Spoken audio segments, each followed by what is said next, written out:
Hoak, tak itu sopo sih? Media sendiri.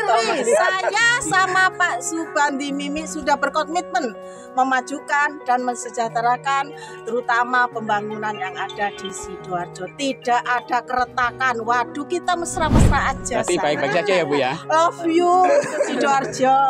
Belum genap 1 tahun memimpin Kabupaten Sidoarjo, hubungan antara Subandi Bupati Sidoarjo dengan Mimik Idayana wakilnya kembali jadi sorotan. Dinamika keduanya kerap mencuat ke publik, bahkan memicu spekulasi soal keretakan di tubuh pemerintah Kabupaten Sidoarjo. Sidoarjo itu unik, uniknya itu begini, karena kita kembali ke pilkada yang kemarin,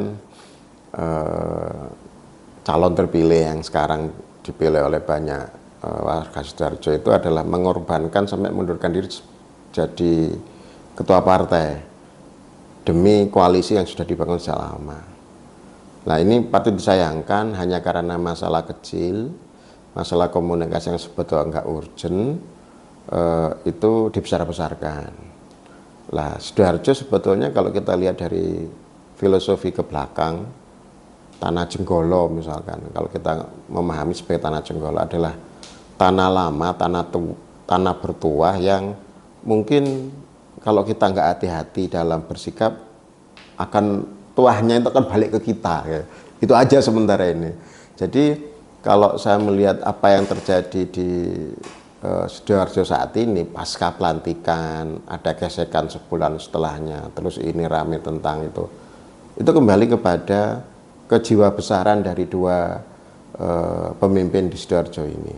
Karena dulu mereka itu disatukan dengan banyak pengorbanan dari semua pihak, dan mereka dipercaya sama rakyat, seharusnya duduk bersama, ngomong bersama, nggak perlu rebut unggul.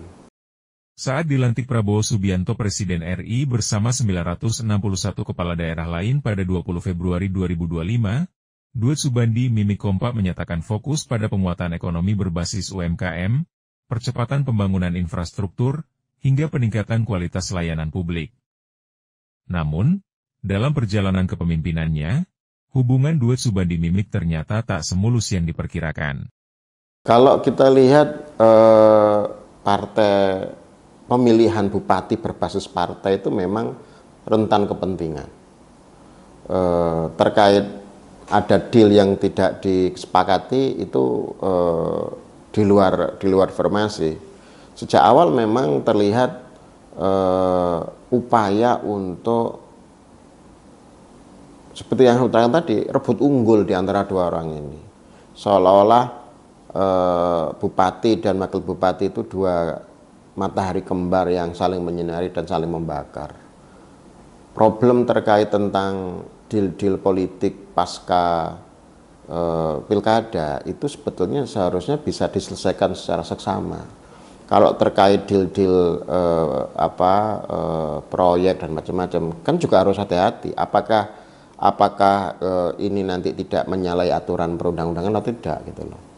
Kalau saya melihat begini, praktis sebagai akademis melihat yang ada itu visi misi bupati. Tidak pernah ada visi misi wakil bupati. Itu paling sederhana seperti itu pemahamannya. Siapapun pengusungnya. Keretakan semacam ini dapat membawa dampak serius terhadap jalannya pemerintahan.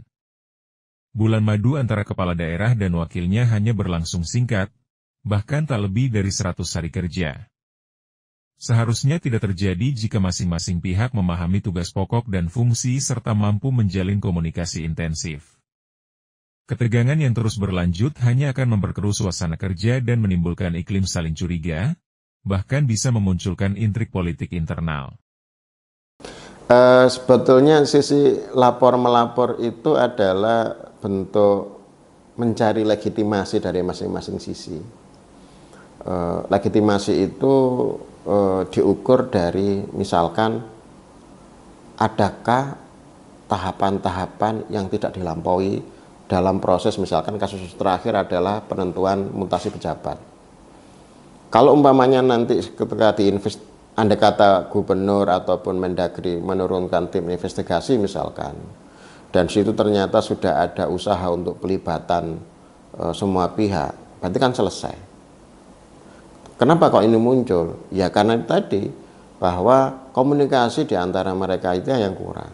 Atau di antara 60 yang dimutasi itu ada bagian dari deal-deal politik yang belum bisa dinaungi dalam mutasi tahap pertama ini. Kan mutasi dalam kurun 5 tahun ke depan kan masih panjang sebetulnya. Lah, kenapa hal-hal yang kecil ini tidak dikomunikasikan gitu loh? Karena hal yang lucu, hanya perkara yang sebetulnya bisa diselesaikan di meja rundingan, disepakati bersama, disampaikan sampai keluar ke ranah publik, itu patut disayangkan. Suroki mengingatkan bahwa keretakan bisa berdampak langsung pada ritme dan kinerja pemerintahan, termasuk memicu munculnya kubu-kubuan di lingkungan Pemkab. Friksi yang muncul tak hanya mengganggu komunikasi internal, tetapi juga memperlemah upaya ekspansi program pembangunan. Jika friksi terus dibiarkan, maka konsolidasi internal akan terganggu. Ini bukan hanya tidak elok di mata publik, tapi juga berisiko menghambat kerja-kerja strategis daerah. Yang mungkin menengahi dari dua konflik ini adalah orang yang dihormati oleh bupati dan wakil bupati. Kalau umpamanya tidak bisa, ya harus mawas diri lah di antara keduanya. Mungkin kalau saya boleh usul, sebelum mendatangkan orang yang dihormati oleh kedua belah pihak, teman tidur dari masing-masing ini, bupati dan wakil bupati, berusaha membisiki yang baik-baik, membisiki hal-hal yang damai saja, yang akur-akur aja gitu loh. Karena dilihat oleh rakyat itu nggak bagus, nggak cantik begitu. Kalau memangnya tujuannya membangun Sidoarjo yang rukun, karena ini adalah pilihan rakyat dari pilkada kemarin. Dan kalau memangnya ini intinya adalah mereka bertengkar, jangan berharap untuk membangun. Untuk bangkit aja susah begitu. Maka disarankan agar semua pihak bisa kembali ke titik awal komitmen saat pencalonan, yaitu menyelesaikan masa jabatan dengan solid dan penuh sinergi, demi kepentingan masyarakat Sidoarjo. Acambrung Fitrianto, pengajar ekonomi syariah UINSA. In. Out. Wes pasrano arek-arek lagi sok rundingan dhewe. Ngono istilahnya ngomong kalau di pasaran kayak gitu. Jadi dari statement yang saya tangkap di lapangan itu menjadi seolah-olah Sidoarjo karena bupati ini sok melaku. Jangan sampai istilah autopilot kabupaten atau pilot itu terulang lagi di sini. Kita belajar dari masa lalu.